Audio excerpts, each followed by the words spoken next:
Settle in. Get comfortable. Sometimes the most dangerous thing isn't the wound. It's the person who makes you hold still long enough to let it heal. Chapter 1. The Worst Patient. The wolf arrived at sundown, which was the first problem, because Gwendolyn's last patient had been a yearling with an infected paw, and she'd been planning to eat dinner. The second problem was the size of him. He came through the tree line dragging his left flank, and Gwendolyn's first thought was that something was wrong with her depth perception, because wolves were not that large. She'd been a border healer for 6 years. She'd treated alphas, betas, omegas, runts, elders, and one memorable gamma who'd gotten his tail caught in a fence and screamed through the mind link for 40 minutes while she cut him free. She knew what wolves looked like.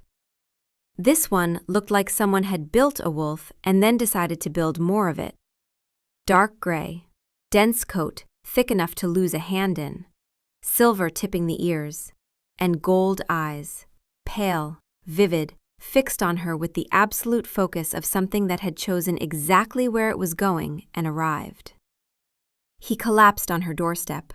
The weight of him shook the frame. Gwendolyn was already moving, already pulling supplies from the hooks by the door. Linen, shears, the heavy suture kit she kept oiled and ready because border healers didn't get the luxury of advance notice. She knelt beside him and her hands went to the wound on his left side. Deep, a blade, not teeth. A sword had caught him across the ribs in a long, ugly arc. The blood was dark and steady, and she could see muscle through the matted fur. He smelled like pine resin and iron. Underneath the blood and the mud and the forest, sharp and clean and dangerous. She filed it away the way she filed all patient details, automatically, without asking permission from the part of her brain that noticed. Right, she said out loud, because talking to patients was what she did, wolf form or not. Hold still, keep breathing, and if you bite me, I will make you regret it in ways that are specific to your anatomy. The mind link opened. She wasn't expecting it. The pack link was a background hum most days, distant, ambient, like hearing the river from inside a house. You could tune into it or ignore it. Most wolves used it for coordination, alerts, the occasional territorial notification that amounted to, "Deer, North Ridge, I'm busy, someone else go." But this wolf pushed into it like he was kicking a door open, and suddenly his thoughts were in her head, not distant, not ambient, right there. And the first thing she heard, clear as a voice in her own skull, was, "The stitching angle is wrong." Gwendolyn's hands stopped moving. 45 degrees would reduce scarring. You're at closer to 60. I'm noting this for later discussion. She stared at the massive, bleeding, half-conscious wolf on her floor. His gold eyes were open, his ears were forward. He was bleeding from a sword wound that went 3 inches deep into his flank, and he was critiquing her suture angle. "You," she said, "are going to hold still and be quiet." I am being still. Stillness is one of my core competencies. I am also being correct. The angle is fine, is suboptimal. I have been stitched before, several times. I have extensive experience as a wound recipient, and I have opinions about thread tension that I believe would benefit. You have a sword wound. I have both. Something underneath her ribs did a thing she did not like. The voice through the link was layered. The surface was articulate, managed, precise. The kind of voice that expected to be obeyed, and had been obeyed so consistently that it had forgotten what a refusal sounded like. But underneath it, bleeding through the way emotions always bled through the link when you left it open too long, was something warm and involuntary. He was in pain. He was hiding it. He was hiding it the way someone hides it when they've had a lot of practice, smoothly, structurally, as if the performance of composure were a load-bearing wall, and removing it would bring the whole thing down. "She can hear you," Adeline said, flat, unimpressed. Adeline was like that, sardonic about everything, honest about the rest. With a permanent register that suggested the universe was mildly disappointing and she was keeping notes. She can hear everything you're not saying. And also, you're staring. Gwendolyn was not staring. She was assessing the wound. You're assessing the wound and also staring, Adeline corrected. I'm noting it. I'm not commenting. These are different activities and I am engaged in only one of them. Gwendolyn shut her wolf up with the ease of long practice and focused on the suture. The wolf, this enormous, opinionated, impossible wolf, held reasonably still while she worked, though his commentary through the link was continuous. The water was too cold. The linen was adequate but not ideal. She was applying pressure correctly, he would grant her that, but the secondary cleaning pass was, in his professional assessment. In your professional assessment of what? Gwendolyn said, pulling a stitch tight. You're a wolf, on a floor, bleeding. I am a wolf with extensive experience being wounded. The secondary cleaning will happen when I decide it happens. Whose healing room is this? A pause. Through the link, a faint pulse of something that was not pain and not irritation, and was, if she was reading it correctly, amusement. Amusement and something else, something that paid attention to the specific way she said, whose healing room is this? The authority in it, the flatness, the complete absence of deference. Yours, he said. Clearly. She worked for an hour. He bled and opined. She stitched, and he provided a continuous peer review of her methodology through the link, including a detailed comparison to every healer who had ever treated him. The palace healer applies pressure from the wrist, not the palm, which I have always considered structurally sound if lacking in warmth. And a formal objection to the temperature of the cleaning water. This is cold, this is objectively cold, I am providing feedback. He also attempted to stand up twice, knocked a basin of clean water off the table with his tail, and tried to reposition himself for optimal wound access, in a way that put his enormous head directly in her lap. Out of my workspace, she said, pushing his head sideways. I was providing access to the wound. You were putting your head in my lap. Through the link, Clark, without a shred of shame. Both can be true. The sun went down. The fire needed building, and she couldn't leave him, so she worked by the fading light and then by candle, and his commentary through the link slowly shifted register. Less managed, more fragmented, the pain wearing through his composure like water through stone. Warm, he said at one point, when she packed the wound with a poultice. Good, warm.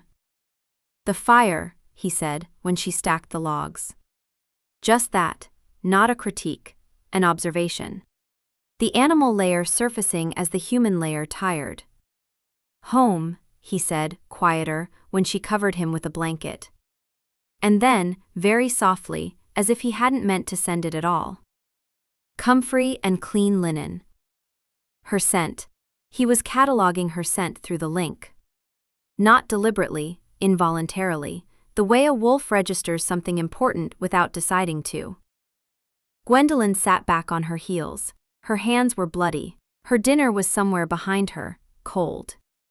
The largest wolf she had ever seen was lying on her healing room floor, wrapped in her second-best blanket, and underneath the blood and the mud and the forest, he still smelled like pine resin and iron.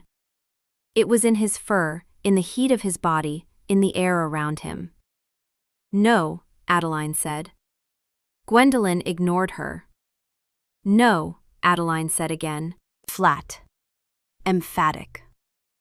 The single most certain syllable Gwendolyn had ever heard from her own wolf. Absolutely no. The wolf, his wolf, Clark, because she could feel the name through the link now, the way you feel the shape of a stone at the bottom of a river without looking, was very still. Not sleeping, not unconscious, just still, the way predators get still, when they've found something worth watching, and have decided not to move until they've watched it thoroughly. His gold eyes were half open, and they were tracking her, tracking every movement of her hands as she cleaned up, as she washed the blood from her fingers, as she built the fire. The attention was precise and absolute and patient. He was the worst patient she'd ever had. He was also the first one who'd made Adeline say no twice in 30 seconds. "He's going to lick the stitches," Adeline said. "They always lick the stitches, the big ones especially. They think they know better." Gwendolyn looked at the wolf. The wolf looked at Gwendolyn. Through the link, with the cheerful confidence of a creature that had already decided how this was going to go. "I will not lick the stitches. I have excellent self-regulation. I am noting for the record that I have never once—" He licked the stitches. He licked the stitches while maintaining, through the link, a continuous narration about how he was not, in fact, licking the stitches, but performing a tactile perimeter assessment of the wound boundary, which is standard protocol and entirely different from licking. He was licking. They both knew he was licking. Clark knew he was licking and was constructing, in real time, an elaborate framework in which the licking was not licking, but was instead something strategic and deliberate and medical. 20 minutes later, Gwendolyn stood over him with the cone. She'd fashioned it from a piece of stiff oilcloth and 2 leather straps. It wasn't elegant. It looked like what it was, a border healer's improvised solution to a patient who wouldn't stop compromising his own treatment. The wolf, the enormous, gold-eyed, sharp-opinioned wolf who through the link radiated the energy of something that had been commanding armies that morning, looked at the cone, looked at Gwendolyn, and through the mind link said, "You cannot be serious. You licked the stitches. I was conducting a tactile assessment. You licked the stitches. The cone goes on. This is a significant overreaction. I have excellent wound management instincts. I have been managing wounds since before you were—" She put the cone on. The silence through the link was enormous. She could feel him processing. She could feel Clark processing. Not the human layer, the wolf layer, the part that was all instinct and pride and the specific dignity of an apex predator who had never once in his life been told to wear something this stupid. She had just put a cone on him. An oilcloth cone with leather straps. On the Alpha King's wolf. Through the link, very slowly, came a single thought. Not from the managed human layer. From Clark. From the wolf, directly, with the smug confidence of a creature that could reframe any humiliation as a tactical victory. "This is strategic. She has touched our head. With both hands. She has put her hands on either side of our face and adjusted a thing. This is essentially a caress. I am interpreting this as a caress. The cone is irrelevant. The hands are the point. And underneath that, from the human layer, managed but barely, leaking through the cracks. Who is this woman?" Gwendolyn sat down beside the fire and ate her cold dinner and did not think about the gold in his eyes or the pine resin and iron underneath the blood or the way his voice through the link had a warm bottom register that settled somewhere behind her sternum like a hand pressing flat. Adeline sat inside her consciousness like a small, sardonic stone. "No," Adeline said for the 3rd time. This time it sounded less certain. Chapter 2. Treatment Protocol. He could not shift back. 3 days in, she was sure of it. The wound was deep enough that the shift would tear the healing muscle tissue. Wolf form and human form had different musculature. The body couldn't reorganize itself around an injury that significant without risking a reopening that would set him back weeks. He was wolf form until the underlying structure knit, which would take a week at minimum, and he was going to spend that week in her healing room, in a cone, with opinions about everything. The cone hit everything. The herb shelf, the door frame, her knee twice when he stood up too fast trying to follow her across the room. He knocked a jar of dried nettle off the counter on day 2, and the look through the link was apologetic. Not about the jar, but about the indignity of having knocked it over with a cone instead of his actual body. The cone, Clark said, with the conviction of a creature who had restructured his entire worldview around the cone in under 24 hours, is a tactical limitation on peripheral spatial awareness. It is not humiliating. It is a medical device, and I am wearing it with authority and distinction. The cone's shadow on the wall at night, a large dark circle with two pointed ears at the top, told a different story. Through the link, Gwendolyn felt the truth under the performance. He was mortified. Utterly, structurally mortified. The Alpha King's wolf was wearing an oilcloth cone on a border healer's floor, and every time he bumped into a piece of furniture, the entire structure of his self-regard took damage. And also, in a way that made something under her ribs warm against her will, he was watching her with the kind of focus that had nothing to do with wound management and everything to do with the way she moved through her own space, certain, unhurried, competent, paying him exactly as much attention as his wound required and not a fraction more. She changed his dressings twice a day. This required her hands in his fur, her fingers on the edges of the wound, her face close enough to his flank that she could smell him. Pine resin and iron, sharper now, concentrated by the low fever that came and went. She knew his scent the way she knew her own supplies. Unconsciously, by proximity, by repetition, by the simple fact that he was 3 feet away from her 18 hours a day, and there was no reasonable way not to learn the specific chemistry of another body at that distance. She didn't notice the way she went still when she worked, but he did. Through the link, on day 3, between critiques of her bandage tension, you do a thing, when you're focused. You go still, not human still. The other kind. The kind where everything stops except the hands. A pause. Your wolf is close to the surface when you're working. You probably don't know that. She didn't know that. She'd never noticed. The fact that he had, that a wolf on a floor in a cone had clocked something about her that she hadn't clocked about herself, sat in her chest and did something complicated. On day 3, while she was packing a fresh poultice, the link went unmanaged for a moment. She felt it, a shift, like a door swinging open in a draft. Through the link, warmth. Not body warmth. Not fever. The kind of warmth that didn't have a physical source.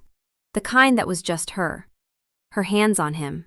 The fact of her, close, doing the thing she was good at, and something in his chest that she wasn't supposed to feel and he hadn't meant to share. It was gone in an instant, the managed surface snapping shut like a reflex, but she'd felt it.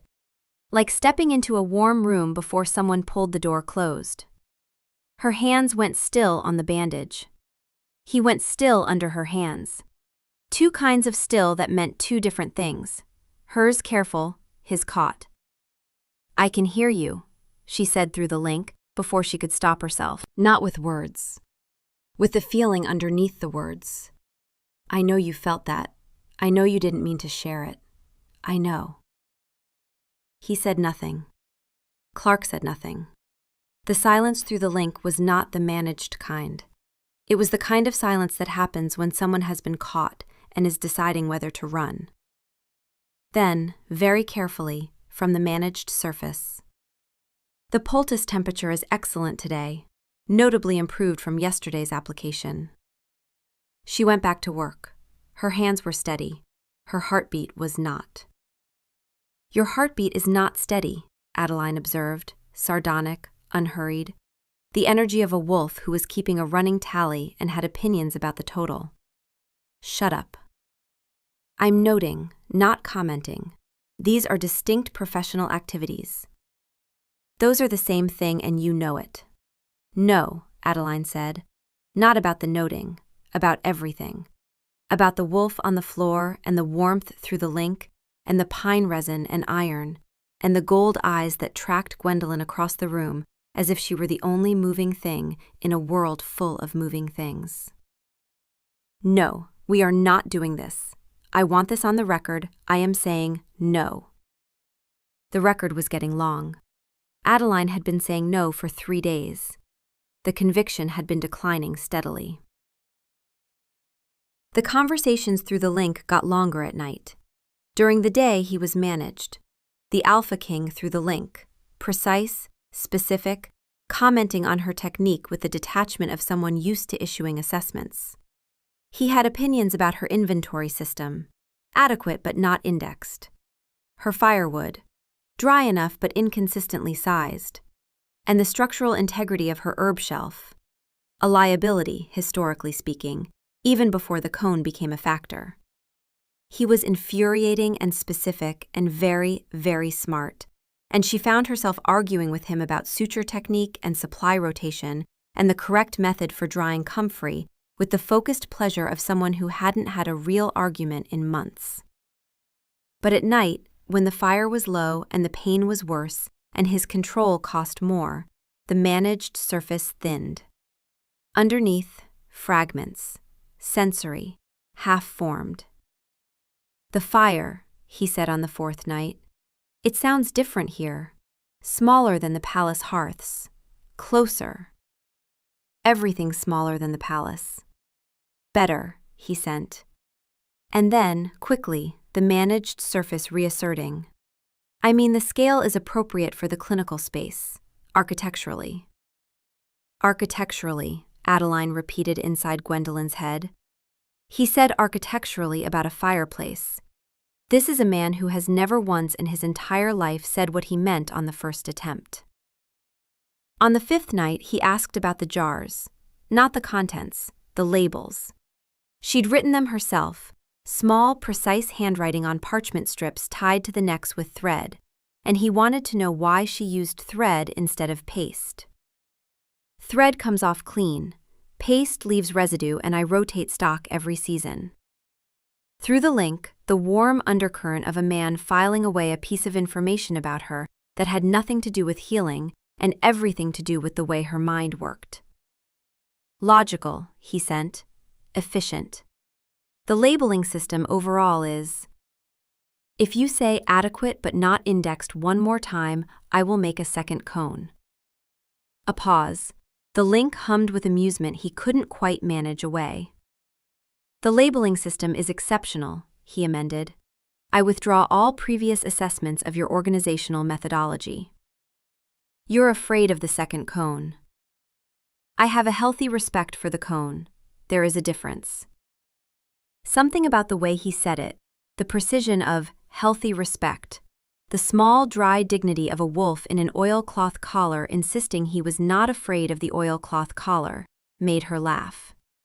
Not a large laugh, just a sound, quick and involuntary, and through the link she felt his reaction to it. Not managed. A pulse of something bright and warm and entirely focused on the fact that she had laughed and he had caused it, and this was, in Clark's assessment, the single greatest strategic achievement of the week. Gwendolyn banked the fire and sat in the chair beside him.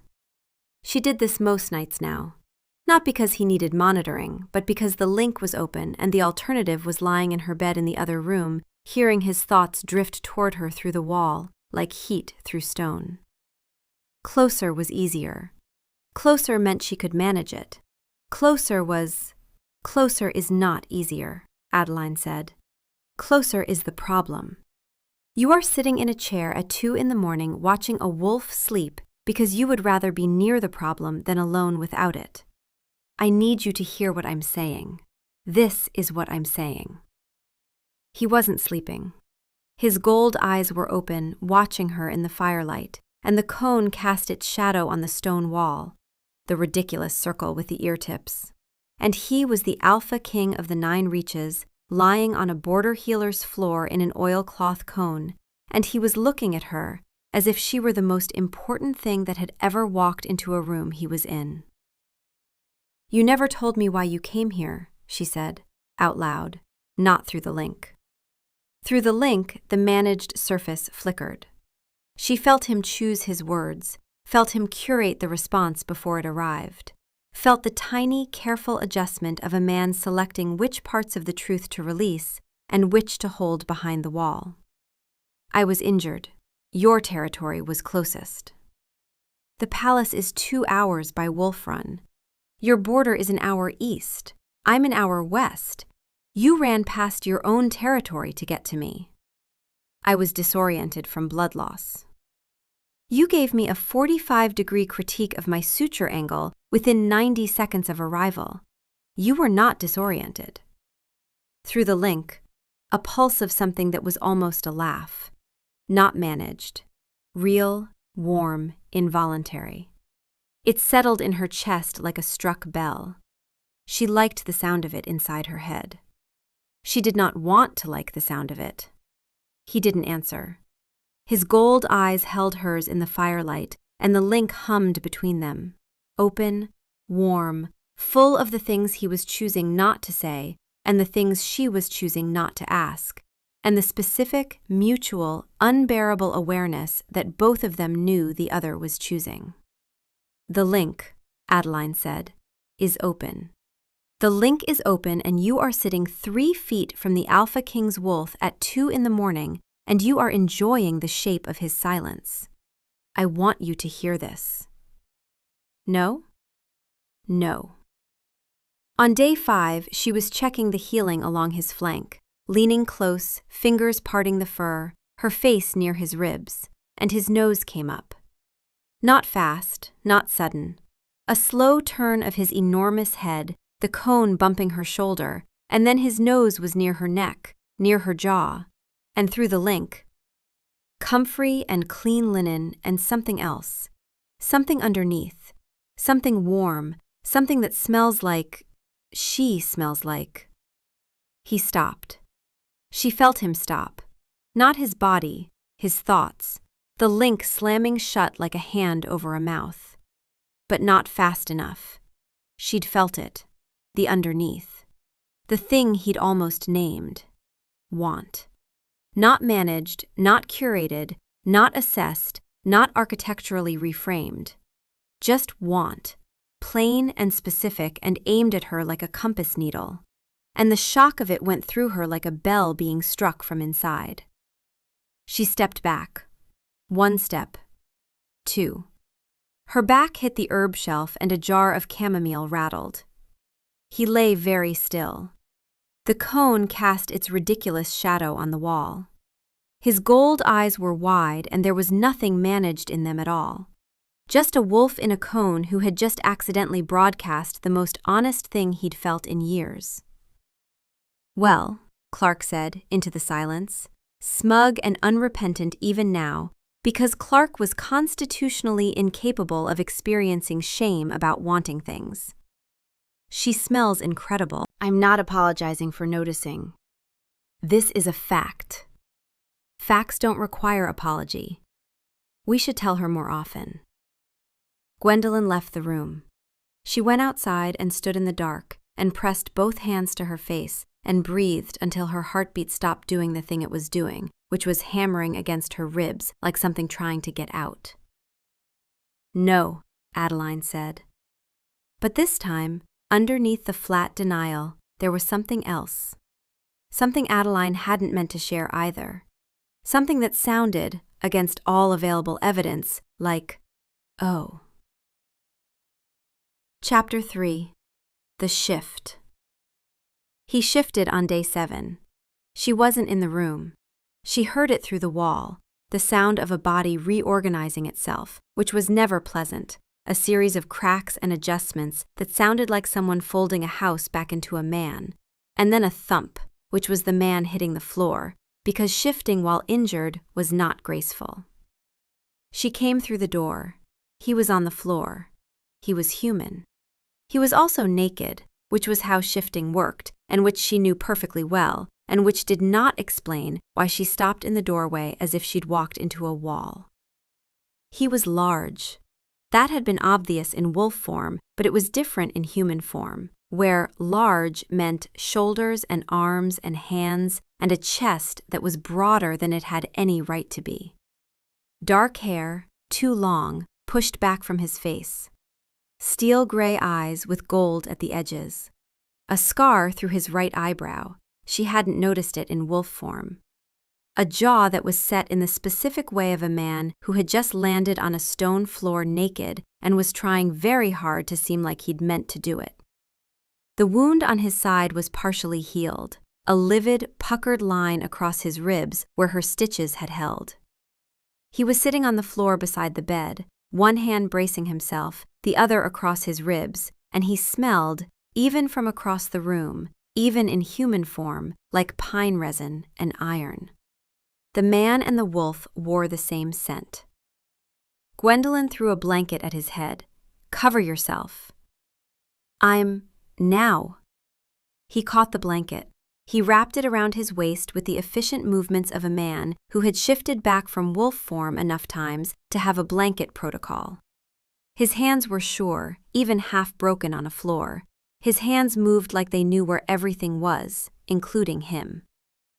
Through the link, still open, because 7 days of continuous connection had made it structural, she felt him reorganize. The wolf register thoughts were gone.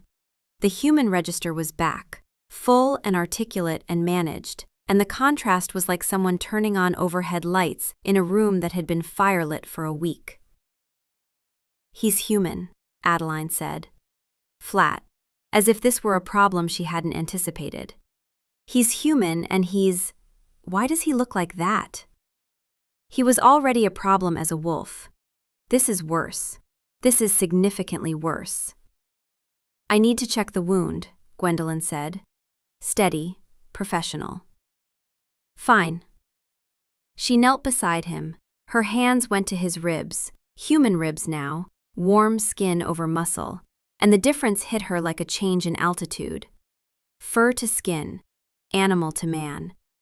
Her fingers had been in his coat for a week, and now they were on his body, and the link was open, and she could feel, with terrible clarity, what her touch was doing to both of them. She pressed along the wound edges, checking the tissue. Her fingers traced the line of her own stitches on his human skin, and he breathed in sharply and through the link. Her hands.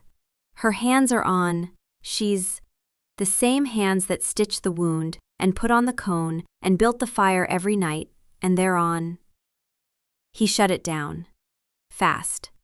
The managed surface slammed into place. But her own hands had gone still on his skin, and they were close. Her face at his shoulder level, his head turned toward her. And the link was open, and the link didn't lie. She looked up.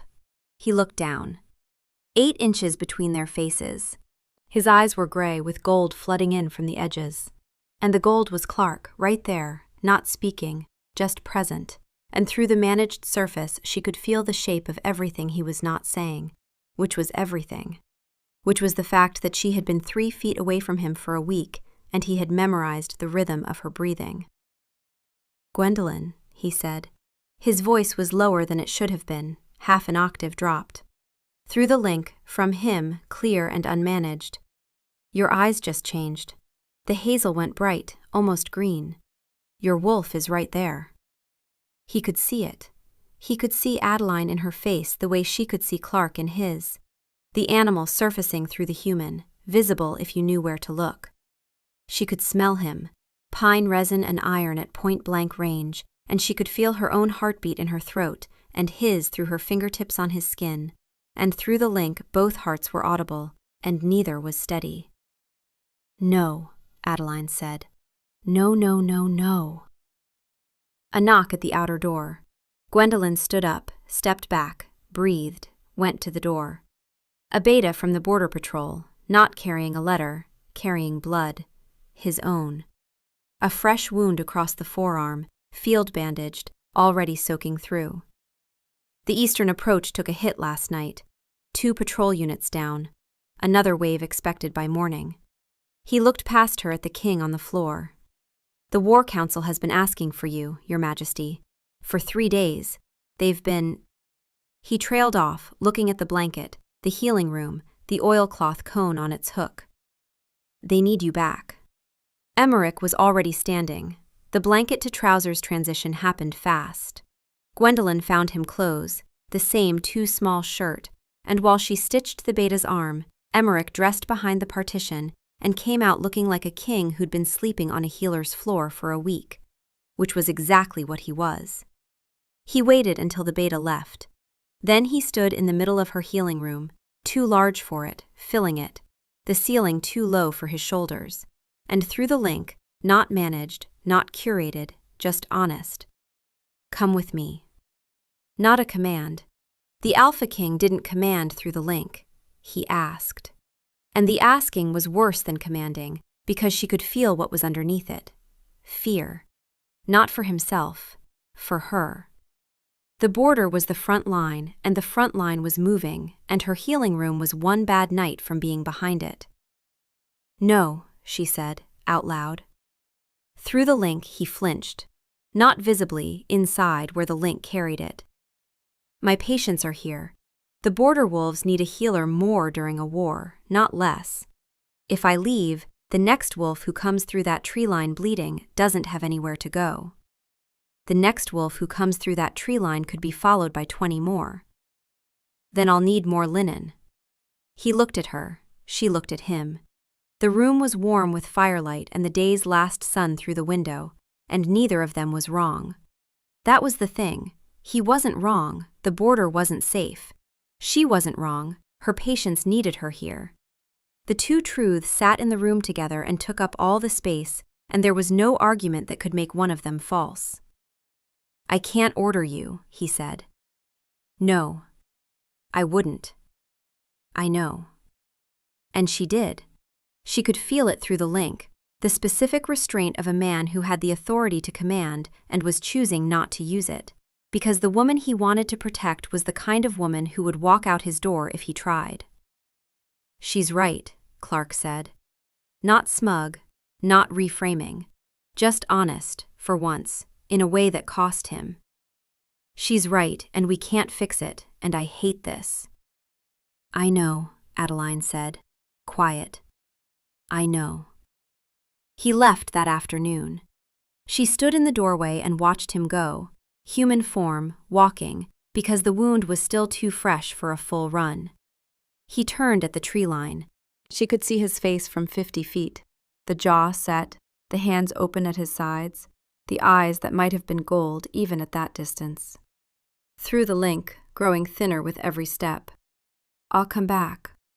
I know, she sent. He disappeared into the trees. The link thinned. Not severed, she would never sever it, and neither would he, but stretched, the way sound thins over water. She could still feel him, distant, moving east. The warmth was still there but muffled now, like hearing a fire through a wall. She went inside. The healing room smelled like pine resin and iron and comfrey and clean linen, and the cone hung on its hook, and the chair by the fire was empty and she sat in it, and it was still warm. He'll come back, Adeline said. Not sardonic, not flat. Just certain, in the way wolves are certain about things they've decided to be certain about. I know. I didn't say no that time. I noticed. Chapter 4. The Distance. The war didn't stop because the Alpha King left a healer's floor. The war didn't care about cones or mind links or the specific temperature of a fire at 2 a.m. 3 days after he left, Gwendolyn treated her first real casualty of the season. A patrol wolf, young, badly mauled along the shoulder. She worked for 2 hours and the wolf lived, and she washed the blood from her hands, and through the thinned link, from somewhere far to the east, she felt Emmerich. Not words, just a pulse. Checking. The link equivalent of a hand on a door. Are you there? Are you still there? Here, she sent. Good. Faint, muffled, the warmth of a fire 3 rooms away. The link worked differently at distance. Close up it had been full. Thoughts, emotions, the texture of his voice in her head. From 30 miles east, it was fragments, impressions. Clark was mostly inaudible now, which was strange, because Clark had been the loudest thing in her head for a week. But occasionally, at odd hours, a fragment of the wolf punched through the thinned connection with the cheerful persistence of a creature who refused to be muffled by geography. Cone, Clark sent one afternoon, apropos of nothing. Then, fainter, miss the cone. 2 days later, at midnight. She should know that we are sleeping badly. The tent is inferior to her floor. The floor had her on it. This tent has maps. Maps are not a substitute for. The signal cut out. Gwendolyn sat in the chair and laughed, a small, painful sound in an empty room, and Adeline said nothing, but the nothing sounded like agreement. She felt him get hit on the 5th day. Not badly, a glancing blow, a bruise, something taken on the left side during a skirmish she couldn't see. But she was in the middle of bandaging a scout's leg and her hand stopped, and she pressed one palm to her own left ribs and the scout looked at her and said, "Are you?" "Fine," she said. "I'm fine." She wasn't fine. She was standing in her healing room with her hand on a rib that wasn't injured, feeling the ghost of a blow that landed on a man 30 miles east. Through the link, the warmth pulsed. "Fine, I'm fine, it's nothing." And she didn't believe him because the link didn't lie, and what she felt underneath the reassurance was pain and exhaustion and the specific weight of a man who had been commanding a war for 5 days and sleeping in a tent and eating badly and missing, underneath all of it, so deep she almost couldn't reach it, missing the sound of a fire in a stone room. "Idiot," Adeline said. "Not about Emmerich, about Gwendolyn. You're standing in a healing room pressing your own ribs because a man got bruised 30 miles away. You know what this is. Shut up. It's the bond forming. The link doesn't transmit bruises across 30 miles for people who are maintaining professional distance. You know what this is." I said shut up. "No," Adeline said. But she didn't mean it. She hadn't meant it in days. The weeks became a rhythm. She treated border wolves, patrol injuries, a broken leg, a fever that turned out to be nothing. She restocked her supplies. She slept in the chair by the fire most nights because the bed felt wrong, and the chair was where she'd sat beside him, and through the thinned link, the warmth arrived at 3 a.m. like a tide. He didn't ask her to move again. She didn't offer. The disagreement sat between them like the war itself. Present, unresolved, neither person wrong. But through the link, at 3 a.m, things arrived without words. Not managed, not curated, just the shape of a day. She could feel when he'd had a bad one, the specific heaviness of a man who had sent wolves into a fight, and not all of them came back. She could feel the moment he sat down at the end of it, the exhaustion settling into his shoulders, the breath he let out. And underneath all of it, always, aimed at her like a compass. Still here. Still here. And from her end, back through the thinned connection, the same. Still here. She was worried about him, not the abstract kind, the specific kind. The kind that lived in her body, in the place beneath her ribs where she'd felt his bruise.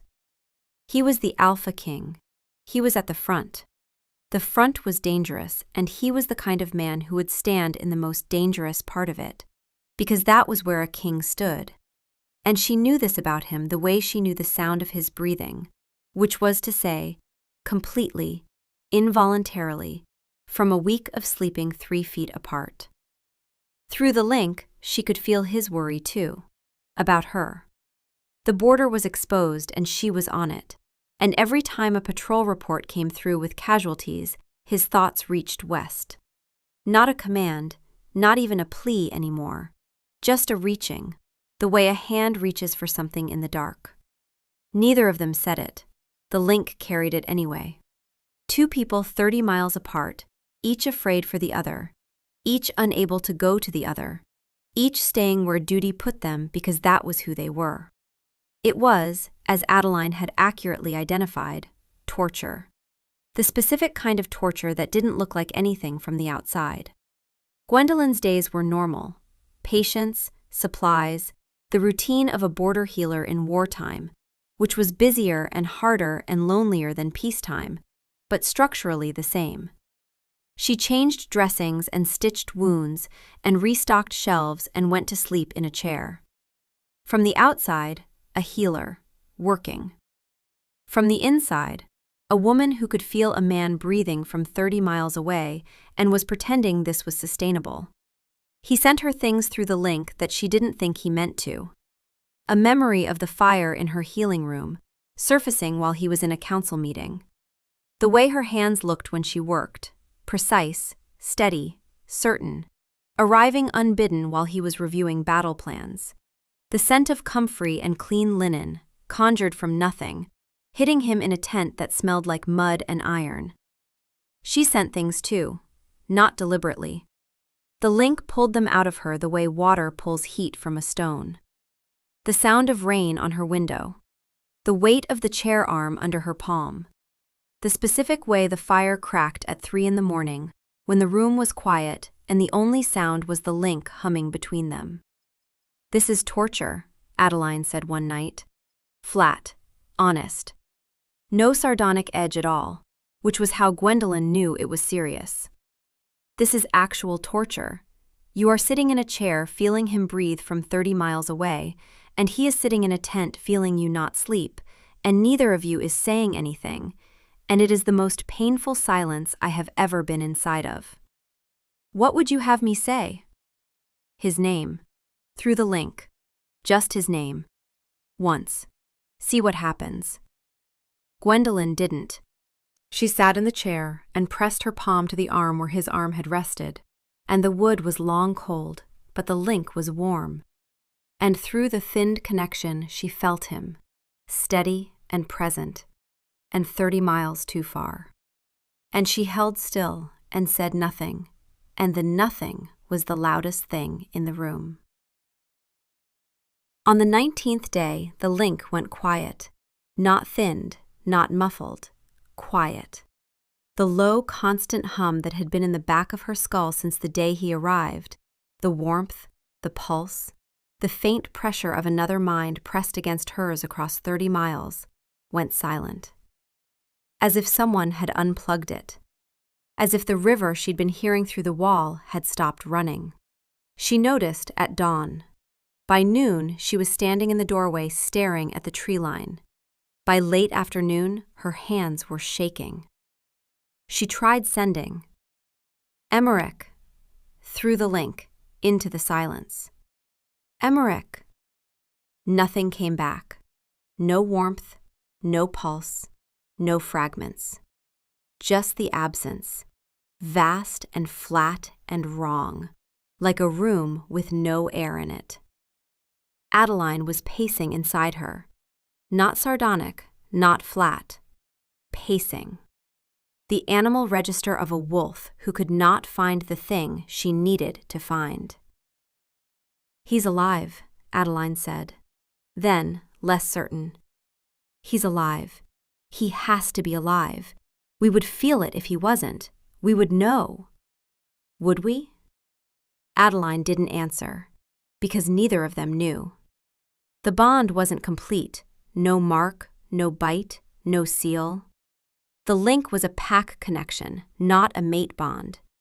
If something happened to him, they didn't know if they'd feel it snap or just feel nothing.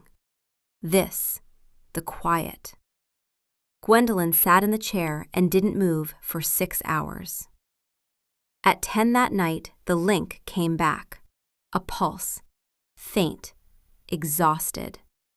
The warmth of an ember that had almost gone out and hadn't. Through the thinned connection, barely there, barely a whisper. "Here. Still here. Bad day. I'm sorry. I'm here." She put both hands on the arms of the chair and bent forward and breathed. And the breathing was not steady, and Adeline made a sound inside her that was not sardonic at all, that was just relief, plain and devastating. And Gwendolyn sat in the chair at 10 at night with the fire burning and the link humming, thin but there, present, alive. And she pressed her forehead to her own knees and allowed herself, for the first time, to understand what it would cost her to lose him. "I know," Adeline said, gentle. "I know." The war ended on a morning that smelled like rain. She didn't feel it through the link. She heard it from a patrol wolf who stopped at her door for a water refill. Ceasefire at dawn. Treaty signed. It's done. She thanked him. He left. She stood in her doorway and looked at the tree line, and the morning was gray and cool, and the forest was quiet, in the specific way forests are quiet when something large has stopped happening nearby. Through the link, a shift. Not muffled anymore. Clearer. Closer. As if the signal had been carrying the weight of the war, and now the weight was gone, and the link was remembering what it felt like to be full. "Gwendolyn," his voice. Not a fragment, not an impression. His voice, clear and warm and close, the way it had been when he was on her floor in a cone. "I know," she sent. "I'm coming." She didn't say no.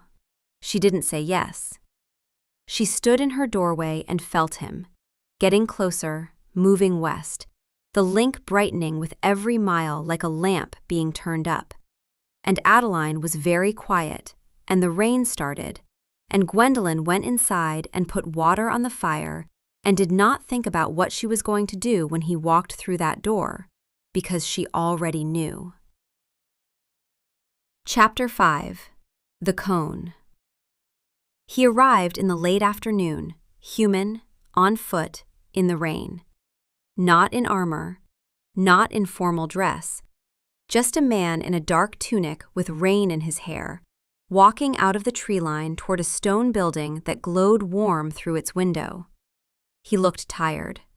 Not the bone tiredness of battle, the tiredness that comes after, when the thing you've been bracing against is gone and your body remembers it's been holding. Gwendolyn opened the door before he knocked. She could feel him through the link, close, so close, the signal full and clear and immediate in a way it hadn't been since the day he left. Every thought, every emotion, every quiet thing he'd been sending at 3 a.m, arriving all at once, undiluted by distance. He stood on her doorstep, rain on his shoulders, dark hair pushed back, steel-gray eyes with gold at the edges, the scar through his eyebrow, the jaw that held everything, the hands at his sides, open, always open. He smelled like pine resin and iron and rain and the road and 3 weeks of distance. She smelled like comfrey and clean linen and the fire behind her. Through the link she felt him register it, her scent, close again, real again, not a memory surfacing in a tent at 3 a.m, but the actual thing, the actual woman, standing in the actual doorway. He looked at her. She looked at him.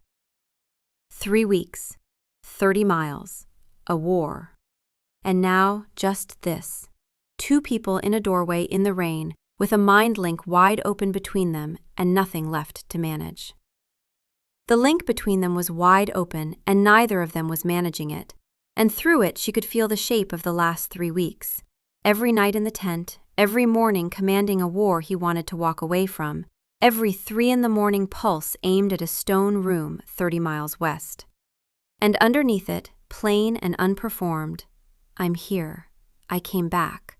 I will always come back." "You look terrible," she said. Something happened to his mouth. Not a smile, the ghost of one. The same ghost she'd seen in the healing room on the night she told him the cone was non-negotiable. It lasted about a second. "I ran most of the way." "In human form?" "Wolf to the border, then human. I wanted to..." He stopped.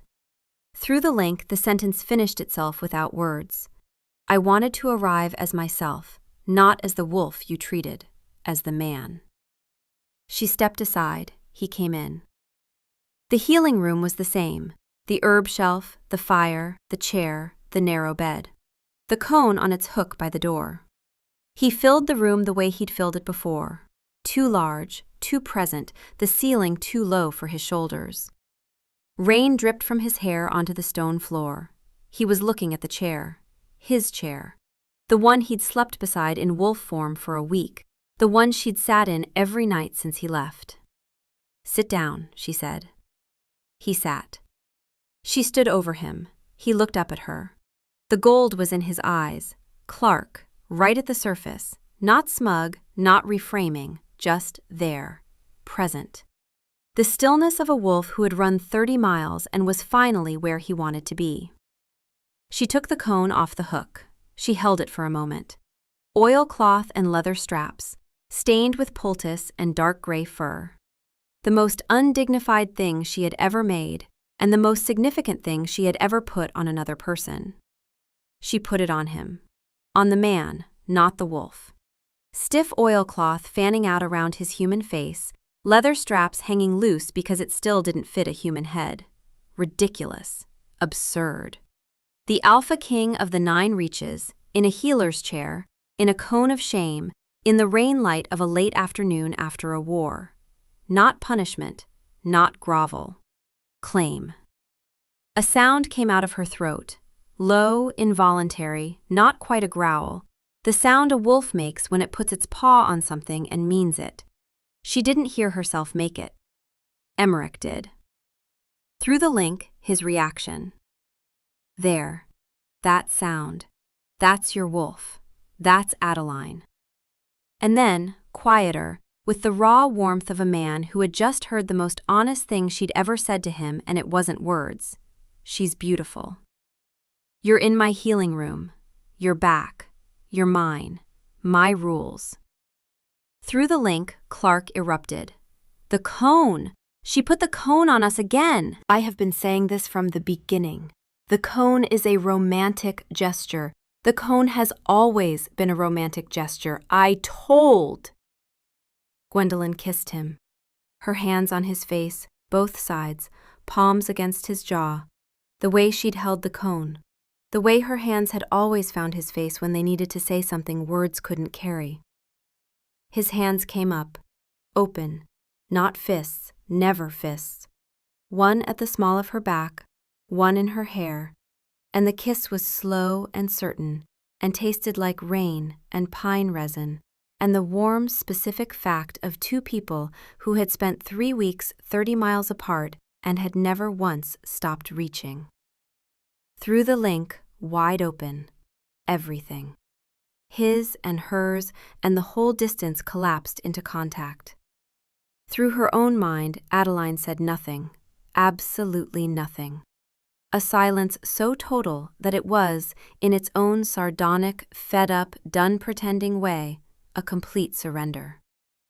Gwendolyn pulled back, forehead against his, both breathing, rain on the window. I have conditions, she said.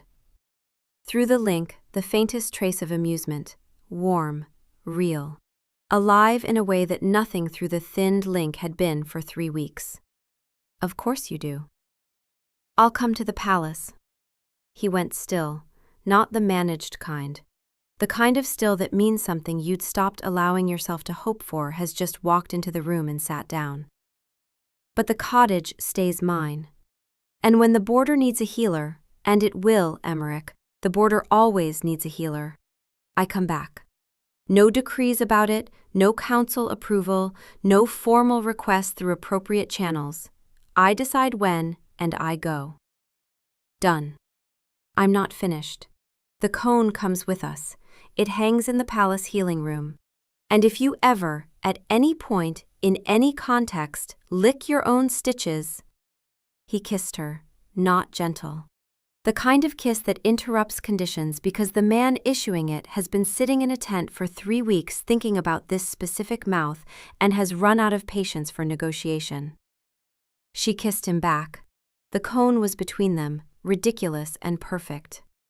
And through the link, Clark was saying something about strategic victory, and Adeline was saying nothing at all, and the rain came down, and neither of them stopped. The marking happened at dusk, in the clearing where the forest met her territory. He shifted first. The dark gray wolf, massive, gold-eyed, silver at the ears, stood beside her in the fading light. Through the link, Clark was quiet. Not smug, not reframing, just present. She shifted too. The brown wolf, compact and quick, hazel-green eyes. Adeline settled into her bones with the ease of something finally allowed to be what it was. In wolf form, the link was rawer, less verbal, more sensation. His heartbeat and hers, two rhythms coming into sync. Clark's thoughts arrived as fragments. Here, good, right, her. And Adeline, for the first time in this entire ridiculous, cone-shaped, mortifying, inevitable experience, yes. He came to her slowly, not a charge, not a claim, a walk, giving her every step to change her mind. When he reached her, he pressed his nose to the curve of her neck and through the link. Yours, Clark said. Simple, no performance. She tilted her head. He bit, firm, precise, the mark setting into skin like a key finding its lock. She felt the bond complete. Not a snap, a settling. Something that had been forming in a healing room, through a cone and a mind link and a war and 30 miles of silence that was never really silence, arriving at the shape it was always going to be. Two wolves stood in a clearing, and neither moved, and the light was gold, and the mark was warm, and it was enough. She moved to the palace in the autumn, with 14 crates of supplies, a contract she'd written herself that included 9 subsections and a footnote about suture angles, and the cone. The cottage stayed hers. She went back every few weeks, sometimes for a day, sometimes for a week. The border wolves knew her door was still open. The palace wolves learned quickly that the new queen had opinions about wound care, and was not interested in feedback about those opinions from anyone, including the king. Including especially the king. The cone hung in the palace healing room on an iron hook beside the door. Visiting dignitaries asked about it. Pack healers who rotated through glanced at it and then at the Alpha King, and carefully did not ask. Through the link, which had not closed once since the day it opened on a healing room floor, which had carried them through a war and 30 miles and 3 weeks of silence and a reunion in the rain, Clark occasionally commented from across the palace. The cone is a symbol, Clark would say, with undiminished conviction, while Emmerich reviewed reports at the desk she'd made him move twice because it blocked the light. The cone represents our strategic courtship approach. I maintain it was the plan from the beginning, and Adeline, from the healing room where Gwendolyn was elbow-deep in a supply inventory, would say, no. But she'd stopped meaning it years ago, and they both knew it.